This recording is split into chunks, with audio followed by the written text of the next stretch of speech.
Hi, என்னோடய பாப்பாவுக்கு 6 month complete ஆகிறதுக்கு இன்னும் 2 வீக் தான் இருக்குது. ஸோ அதனால் இன்றைக்கி நம்ம ஃபுட்டு கொடுக்க ஸ்டார்ட் பண்ண போகிறேன். இன்றைக்கி என்ன கொடுக்க போகிறேன்னு பார்த்தீங்கன்னா, ஃபஸ்ட்டு டைம் என்ன கொடுக்க போகிறேன்னு பார்த்தீங்கன்னா, ராகி வந்து நைட்டே நம்ம ஊற வைக்கணும். இந்த ஸ்கூப்பால் ஒரே ஒரு ஸ்கூப் அளவுக்கு நான் ராகி எடுக்கிறேன். இதுவே அதிகமாக இருந்துச்சு, இதுக்கு கம்மியாக கூட நீங்கள் எடுத்துக்கலாம். இதில் வந்து ஒரு ஸ்கூப் அளவு எடுத்துகிட்டு இதை வந்து 2லேருந்து 3 டைம் நல்லா அலசி எடுத்துக்கணும். ஏன்னா இதில் நிறைய டஸ்ட் இருக்கும். அந்த டஸ்ட்டெல்லாம் நல்லா போகிற மாதிரி நம்ம வந்து அரிசிலாம் கழுவும் பார்த்திங்களா, அது போல் நல்லா தேய்ச்சி நம்ம கழுவி எடுத்துக்கணும். நல்லா கழுவி எடுத்துகிட்ட அப்புறம் நல்ல தண்ணியில் நம்ம ஊற வச்சுக்கலாம். இது மாதிரி கொடுக்கும்போது பாப்பாவுக்கு வந்து எந்த பிரச்சனையும் இருக்காது.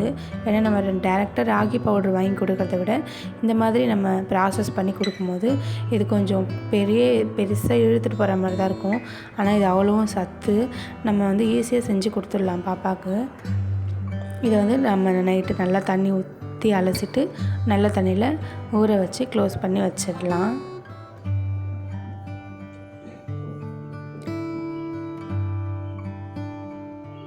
பார்த்திங்கன்னா அடுத்த நாள் காலையில் நல்லா ஊறி இருக்குது இந்த ராகி.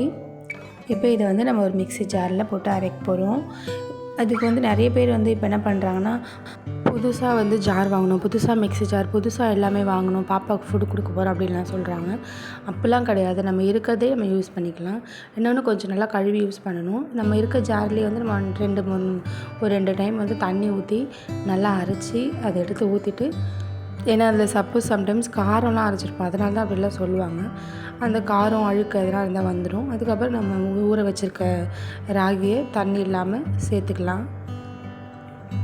சேர்த்து அதை வச்சு ஃபஸ்ட்டு தண்ணி இல்லாமல் அரைக்கணும். தண்ணி இல்லாமல் நல்லா நம்ம அரைக்கும் போது அது வந்து நல்லா அரைஞ்சி நம்மளுக்கு இது போல் இருக்கும். இதுக்கப்புறம் கொஞ்சம் கொஞ்சமாக வந்து நம்ம கொஞ்சமாக தண்ணி ஆட் பண்ணிக்கலாம். கொஞ்சமாக தண்ணி ஆட் பண்ணி நம்ம அரைச்சி எடுத்துக்கலாம்.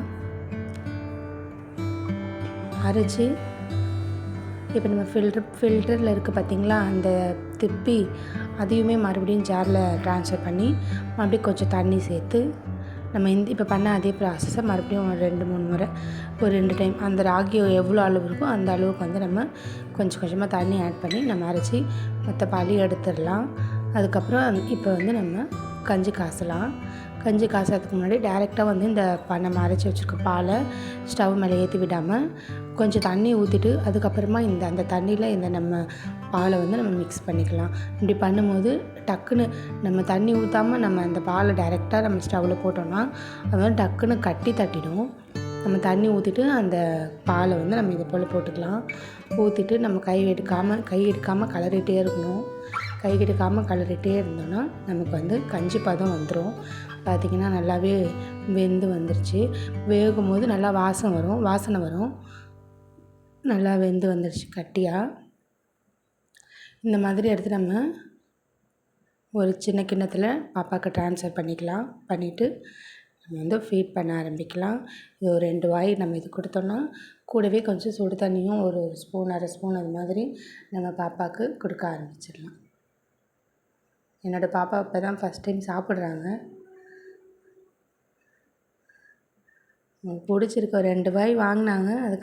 அதுக்கப்புறம் விளையாட ஆரம்பிச்சிட்டாங்க. மறுபடியும் ஊட்டி விட்டேன், சாப்பிட்டாங்க. அது ஃபுல்லாகவே சாப்பிடணும் அப்படின்னு அவசியம் கிடையாது. ஒரு 3லேருந்து 4 ஸ்பூன் அவ்வளோதான் சாப்பிடுவாங்க.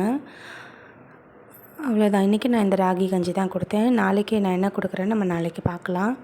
உங்களுக்கு இது போல் வீடியோ டெய்லி வேணும்னா நீங்கள் சப்ஸ்கிரைப் பண்ணி வச்சுக்கோங்க. நம்ம நாளைக்கு பார்க்கலாம்.